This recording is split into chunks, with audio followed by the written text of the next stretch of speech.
What did ancient humans do at night? Tonight, after the sun disappears below the horizon, you'll probably reach for a light switch. In an instant, your room will be illuminated, and you'll continue your evening without giving it a second thought. But for almost the entirety of human history, that option didn't exist. When darkness arrived, the world truly became dark. Not the dimly lit night we're familiar with today, surrounded by streetlights, glowing windows, and phone screens. Ancient darkness was so complete that seeing your own hand in front of your face could be impossible. For more than 300,000 years, every human ancestor who came before you spent nearly half of their life in that darkness. Most of them didn't even have candles. They had only the stars overhead, the sounds of the wilderness around them, and whatever fire they could manage to keep burning through the night. So what did ancient humans actually do after sunset? The answer reveals surprising truths about sleep, storytelling, culture, and even the way our minds are designed to function. To understand ancient nights, we first have to understand fire. The earliest strong evidence of controlled fire comes from Wonderwork Cave in South Africa, roughly 1 million years ago. But fire did much more than provide warmth. It fundamentally changed the structure of human life. Before humans mastered fire, our ancestors lived much like other primates. When the sun went down, activity largely stopped. You found a sheltered place, climbed into a tree, or stayed wherever you were safest. Moving through the darkness was dangerous. Human vision is poorly adapted to nighttime conditions compared to predators such as leopards, hyenas, and wolves. While they could hunt effectively in darkness, humans were vulnerable. At night, stepping away from safety could mean becoming prey. Fire changed that reality. A campfire created a protected zone roughly 30 feet across. Within that circle of light, predators generally kept their distance. Outside that circle, survival became far less certain. Anthropologists studying modern hunter-gatherer societies have documented that people who wander away from campfires at night face significantly greater risks from predators, even today. Fire created safety, but its greatest contribution may have been time. Before fire, useful activity largely ended at sunset. Depending on the season, people might have only 8 to 12 productive hours available each day. Fire suddenly extended the day. Now humans had 2, 3, or even 4 additional usable hours every evening. Over thousands of generations, those extra hours helped transform our species. What humans did with those hours may be one of the most important developments in history. In 2014, anthropologist Polly Wiesner published research based on years of observations among the Juhansi Bushmen of the Kalahari Desert, one of the few societies still living in ways that resemble humanity's ancient lifestyle. What she found was remarkable. During the day, about 80% of conversations were practical. People discussed hunting, gathering, food sources, logistics, resources, disputes, and daily responsibilities. Daytime conversation was focused on survival. Nighttime conversation was completely different. Around the fire, 81% of discussions became stories. People shared tales of distant places, adventures, myths explaining the origins of the world, and jokes that brought laughter to the entire camp. The atmosphere shifted from practical concerns to imagination. Wiesner argued that these nighttime storytelling sessions may have played a central role in creating human culture itself.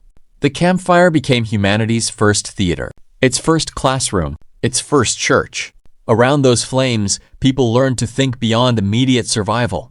They imagined possibilities, explored ideas, and passed knowledge from one generation to the next. In many ways, this is where humanity became truly human. But ancient nights weren't only about storytelling. There was another activity taking place after dark, something so common throughout history that people barely thought about it. Yet modern science only rediscovered it within the last few decades. The surprising possibility is that humans were never meant to sleep the way most of us sleep today. In 2001, historian Roger Eckerch published research that transformed our understanding of sleep. After spending 16 years studying historical documents, he uncovered more than 500 references to a forgotten sleeping pattern. These references appeared in court records, diaries, letters, medical texts, prayer books dating back to the 1400s, and even classical works such as Homer's Odyssey. All of them describe the same phenomenon: first sleep and second sleep. Before the Industrial Revolution, People often did not sleep through the entire night in one uninterrupted block. Instead, they went to bed shortly after sunset and slept for approximately 4 hours. Then they woke up. For 1 or 2 hours, they remained awake. Afterward, they returned to sleep for another 4 hours before dawn. This wasn't considered unusual. It wasn't insomnia. It was normal. In fact, it may have been the standard human sleep pattern for thousands of years. And what did people do during those waking hours? Almost everything. Historical accounts describe people visiting neighbors, writing letters, reflecting on dreams while they were still vivid, studying, praying, and simply thinking quietly in the darkness. A 16th century French physician even suggested that married couples use this period for conception because they would be more rested and better prepared. A medical guide from the 1500s referred to these hours as the watch and described them as an ideal time for reflection because the mind was calm and the world was silent. For centuries, historians encountered references to first and second sleep without fully understanding them. Many translators assumed the texts must mean something else because they couldn't imagine humans sleeping differently from modern people. The assumption was so powerful that some ancient Greek and medieval Latin references were effectively translated to fit modern expectations. Then science stepped in. In 1992, psychiatrist Thomas Ware at the National Institute of Mental Health conducted an experiment. Volunteers lived for a month without artificial light. Each night they experienced 14 hours of darkness, much closer to what humans would have known throughout history. Within a few weeks, every participant settled into the same pattern. About 4 hours of sleep, 1 to 3 hours of quiet wakefulness, then another 4 hours of sleep. No one instructed them to do this. Their bodies naturally returned to the rhythm. It was as though an ancient biological program had been waiting beneath centuries of electric lighting. The most fascinating discovery came when researchers measured hormone levels.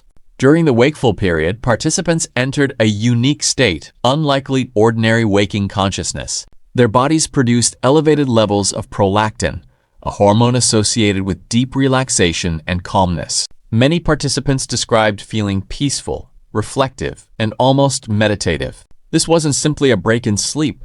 It appeared to be a distinct mental state that most modern humans rarely experience. So what happened to it? The answer is light. Beginning in the 17th century, cities started installing street lamps. Paris was among the first under Louis XIV as authorities sought to reduce crime.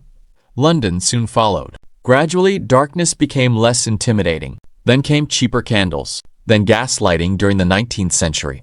Finally, in 1879, Thomas Edison helped bring practical electric lighting into everyday life. Within a remarkably short period, the night that humans had known for hundreds of thousands of years disappeared. Even the word curfew hints at this older world. It comes from a French phrase meaning cover fire. In medieval towns, bells signaled residents to cover or extinguish their fires before bed. Night was expected to be dark. Night was when people slept. Night was when humans were vulnerable. For much of history, being outside after dark was considered suspicious. In some medieval European cities, walking the streets at night without a lantern was actually illegal. Darkness belonged to criminals, dangers, and supernatural fears. Today, we've largely conquered the night. We've flooded it with artificial light and considered it progress. But something may have been lost along the way. Modern people are exposed to artificial light for an average of 7 to 8 hours after sunset. Blue light from phones, computers, and televisions suppresses melatonin, the hormone responsible for regulating sleep. Your brain doesn't distinguish very well between sunlight and artificial light. When bright light enters your eyes at 11 o'clock at night, your brain interprets it as daytime.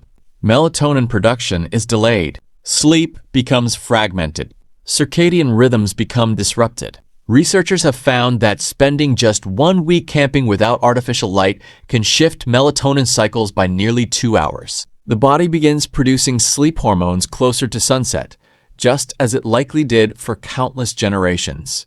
Ancient biology reappears surprisingly quickly.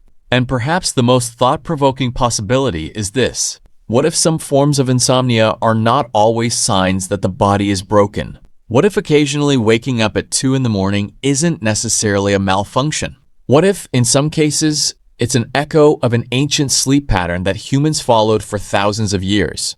Our ancestors spent their nights in ways that modern science is only beginning to understand. They gathered around fires and shared stories that helped build civilizations. They slept in two phases, separated by a period of quiet reflection. They lived beneath skies so dark that the Milky Way wasn't a rare sight reserved for national parks. It was simply the sky. And during those silent hours between first sleep and second sleep, they often lay awake thinking about their dreams, their lives, and the future that awaited them at dawn. We traded that world for a light switch. We gained comfort, safety, and productivity. But we may also have lost an entire experience of human consciousness. And most of us never even realized it was gone.